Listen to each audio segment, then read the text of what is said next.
Hello friends! Excited? Each of the steps I'm going to share comes directly from technicians who work every day in this highly experienced appliance repair shop. So let's get this fixed. Curious. Recently, a customer came in with their heater showing the 68 code and said, "The system won't start and I only hear clicking." In the shop, this tells us there's an issue with the induction fan or the communication between the control board and the ignition system. That's why the first thing we do is check if the fan spins freely and ensure the air ducts aren't blocked, because even a small obstruction can trigger this error.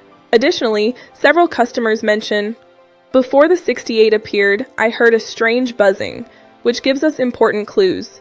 Shop technicians explain, that buzzing usually means the motor is worn out or the start capacitor is failing, so we check the current reaching the motor and the condition of the capacitor. When the capacitor is weak or the motor shows wear, we recommend replacing them so the system runs safely and without interruptions.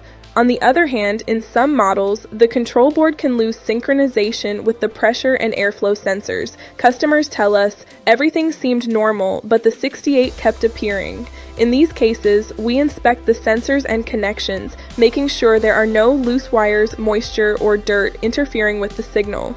Even Rheem has issued bulletins stating that certain sensors must be cleaned or replaced in specific batches to prevent the error from returning.